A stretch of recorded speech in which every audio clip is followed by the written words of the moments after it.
your biography, thanks to Leonard Feather and a few other people, I just realized that you grew up in the great Southwest, where Kansas City was the pulse of jazz, a very special kind of pulse.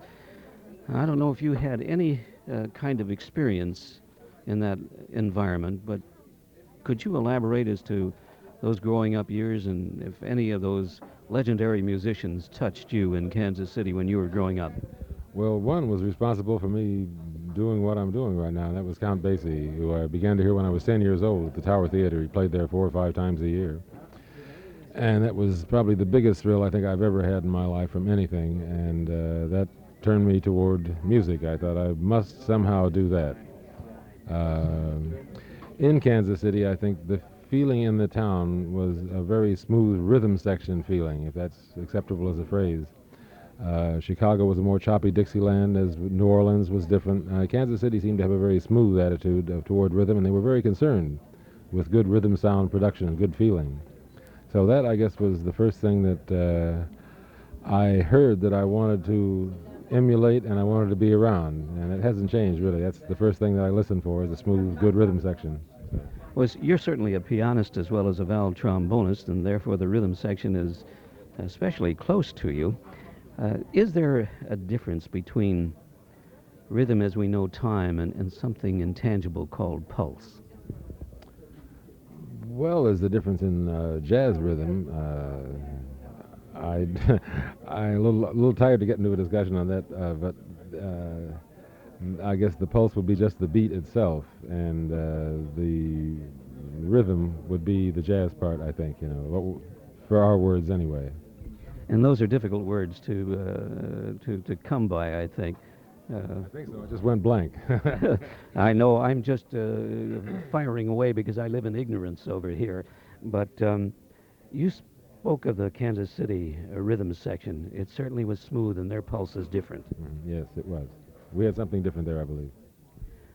As you began to move up, and we were talking earlier about the idea of a young musician and evolution and development, and how in your day you can move up through the learning process by way of, say, Tex Beneke, then on to, say, Woody Herman, and then on to Claude Thornhill.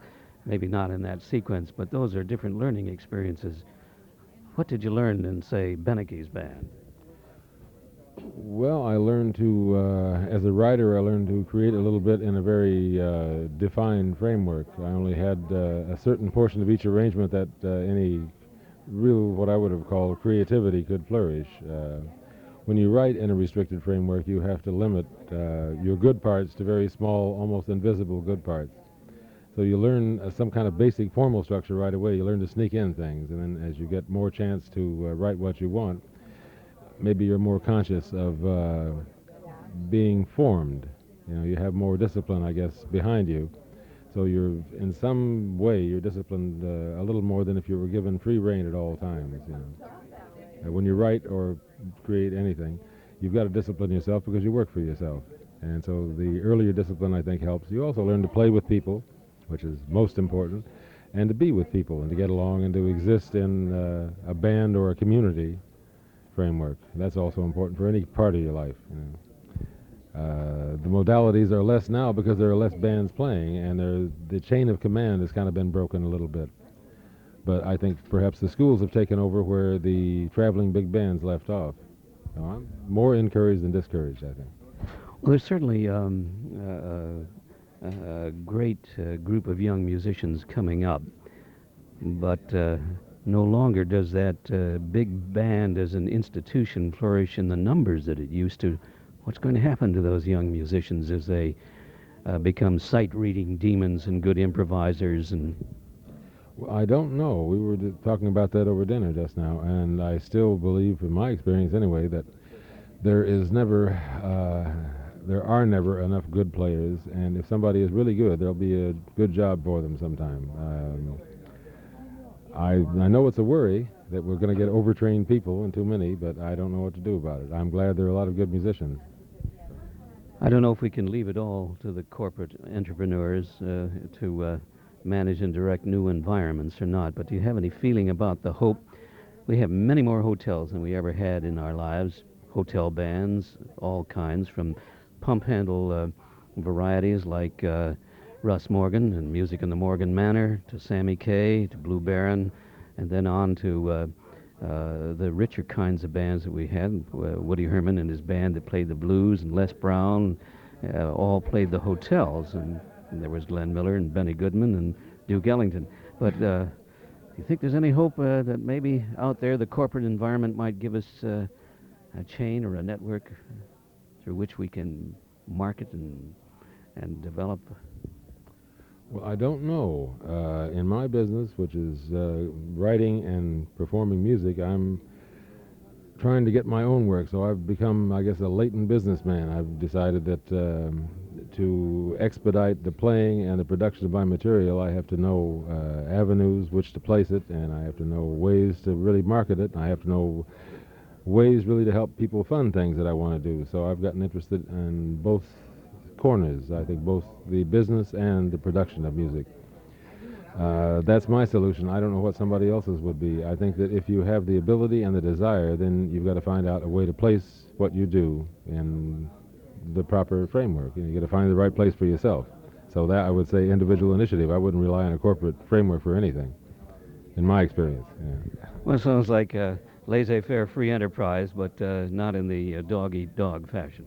Well, no. In music, you don't have a dog-eat-dog fashion, because I said earlier there aren't enough good dogs. So we don't eat the good dogs. We keep them. We encourage other younger dogs to be good dogs, too. Bob Brookmeyer, that's delightful. A couple of other notes. You've gone through a personal transition, and you've always been committed to music. And were you going at any point in your career give it up?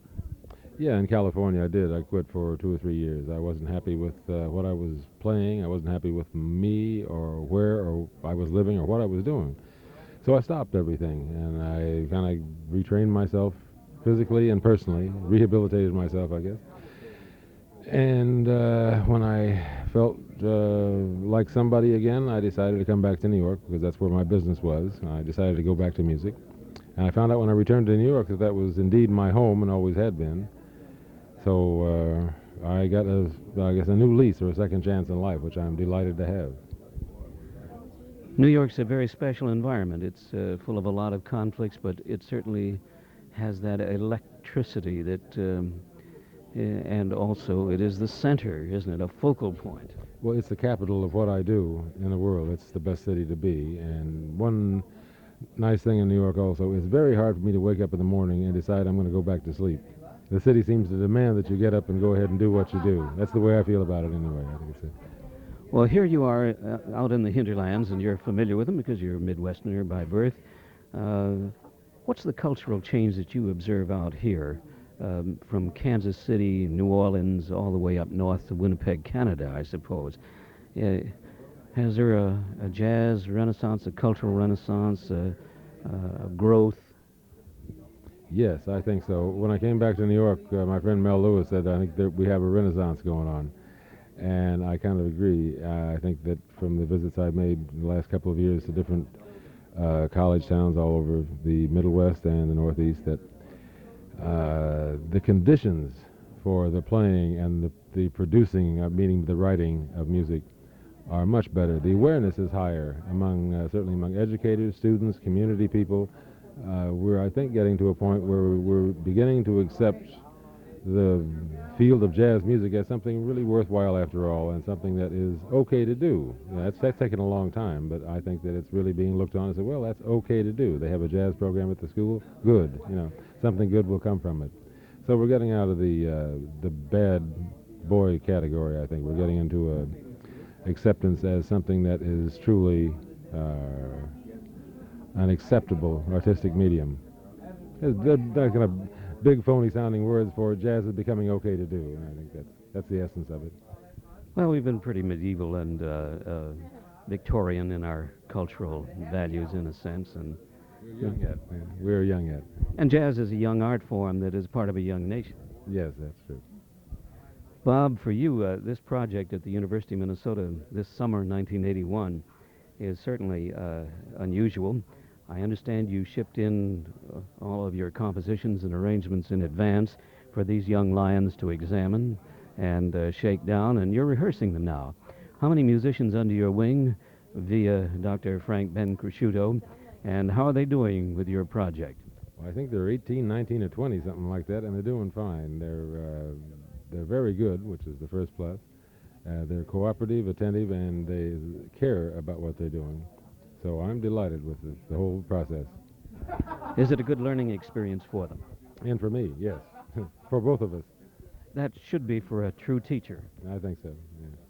Well, Bob Brookmeyer, it's a pleasure talking with you, and I do appreciate you taking time during intense rehearsals, a little time to relax over, well, coffee or what have you, and a bite to eat. Thank you.